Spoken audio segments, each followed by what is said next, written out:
एक घर में दो बहुएं शादी होकर आती हैं। तो जिसमें जो बड़ी बहू रहती है वह बड़े घर से आई हुई थी। तो जो बड़े घर की लड़कियां रहती हैं उनके अंदर थोड़ी इस चीज की समझ कम रहती है कि हमको कैसे अपने घर में मैनेजमेंट रखना है, पैसों का कहाँ उपयोग करना है, कहाँ नहीं करना है, कब किससे क्या बोलना है, बड़ों को कैसे आदर देना है, क्योंकि ये चीजें लोगों के अंदर कम रहती हैं। तो जो छोटी बहू थी वो थोड़े छोटे घर से आई थी। वो जानती थी कि हमें पैसों का कैसे यूटिलाइज करना है, घर परिवार में जो अन्य सदस्य हैं उनके साथ कैसे व्यवहार करना है। तो ये सब चीज़ों में बड़ी माहिर थी। होता क्या है कि जो बड़ी बहू है लोग उसको उतना सम्मान नहीं देते थे, ना ही उससे कोई भी अपनी हर बात शेयर करते थे।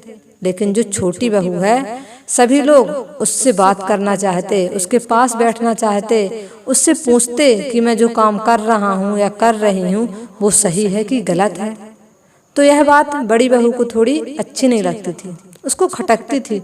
सोचती थी कि मैं बड़े घर से आई हूँ, पढ़ी लिखी हूँ, सुंदर भी हूँ, लेकिन घर के जितने भी मेंबर हैं, सदस्य हैं, कोई भी मेरे पास नहीं बैठते, मुझे कोई रिस्पॉन्स ही नहीं देते। और जो छोटी बहू है वह तो न देखने में सुंदर है, न पढ़ी लिखी है, इसके बावजूद भी लोग उसको सब आदर देते हैं।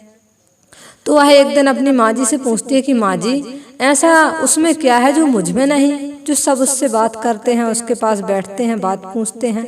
तब उसकी माँ जी कहती हैं बेटा देखो, केवल हम बड़े घर से आए, अच्छी डिग्री हमारे पास हो, देखने में हम सुंदर हों, तो हम ये ना सोचें कि हम सब कुछ में अच्छे हैं, क्योंकि ऐसे भी लोग हैं जो पढ़ने में कम हैं, देखने में सुंदर नहीं हैं, लेकिन उनके अंदर समझदारी है।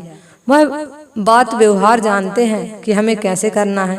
घर में कोई हमारे सदस्य आता है तो उसको बैठने को कहो, पानी दो, प्यार पूर्वक उससे दो शब्द बोलो। अब बड़े बनने से केवल कोई बड़ा व्यक्ति नहीं बन जाता है, इसके बड़े बनने के पीछे इसका एक राज रहता है कि वह अपना उसमें बड़प्पन दिखाए, बड़ों जैसा काम करे। यदि वह ऐसा करता है तो समझिए कि वह बड़ा है।